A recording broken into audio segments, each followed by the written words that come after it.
আসসালামু আলাইকুম রহমতুল্লাহ।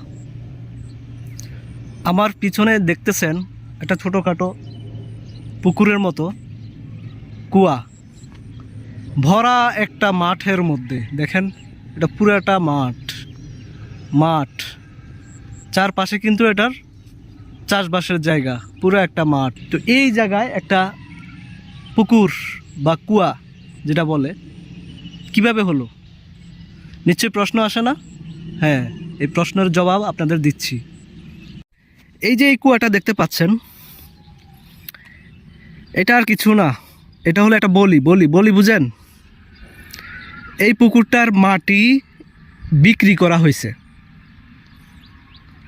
মানে কি, এই পুকুরের মাটি বিক্রি করে সে খাইছে। শুধু এটা না, এরকম শত শত ওইদিকে আছে, শত আপনাদের দেখাচ্ছি। ড্রেজারের মাধ্যমে এই জমির মাটিটা বিক্রি করে এটা পুকুর হয়েছে। এখন এই মাটি দিয়ে ওই যে যেখানে বাড়ি করবে সেখানে ভরাট করে সেখানে বাড়ি করতেছে। এই হলো এই মাঠের অবস্থা। তো আরও দেখাচ্ছি আপনাদের। দেখেন চারপাশে মাঠ, ধানের জমি, ধান চাষ করা হয়েছে।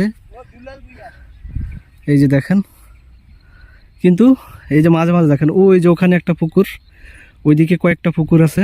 এই যে দেখেন ওইদিকে কয়েকটা পুকুর আছে, ওইদিকে এখানে একটা, আর এই পাশে যত দূর চোখ যাবে এই যে পুকুর।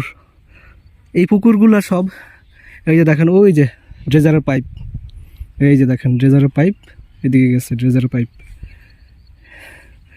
এগুলো সব ড্রেজারে মাটি খনন করে নিয়ে গেছে, বাড়ি বানায়, নিচু জায়গা উঁচু করে, এভাবে এই কাজগুলো করতেছে এই মাঠের মধ্যে। এটা একটা আত্মঘাতী যেটা বলে, এই আত্মঘাতীর কারণে আমাদের ফসলি জমিগুলো ধ্বংস হচ্ছে। যে আমাদের যে পর্যাপ্ত যে পরিমাণ ফসল ফলানো দরকার, আমাদের সেই পরিমাণ ফসলের চাহিদা আস্তে আস্তে দিন দিন কমে যাচ্ছে। কীভাবে? এইসব কারণে। দেখেন এই যে এখন এখানে কিন্তু এই জমিটা কিন্তু এখানে থাকলে এই যে এগুলো যেমন ধান চাষ হয়েছে, এখানে কিন্তু ধান চাষ হতো। ওই যে পাশে আরও 3-4টা এরকম পুকুর আছে ওই পাশে, সেগুলোর মধ্যেও ধান চাষ হতো, কিন্তু সেখানে ধান চাষ আর হয়নি। এখানে হয়তো কিছু মাছ চাষ করে, কিন্তু এগুলোর মধ্যে কি মাছ হবে? দেশি কিছু মাছ, এছাড়া অন্য কোনো মাছ না। যদি সেভাবে মাছ চাষ করতো তাহলে হতো, কিন্তু সেটাও করতেছে না। এখানে কোন দিকে? ওই যে এই চাচা বলতেছে ওইদিকে গেলে সাগর। মানে ওইদিকে কি পরিমাণে ড্রেজার দিয়ে খনন করছে, হ্যাঁ ওইদিকে কি পরিমাণ ড্রেজার দিয়ে খনন করছে একমাত্র আল্লাহ তাআলাই ভালো জানে। যে ওনারা বলতেছে ওইদিকে নাকি সাগর।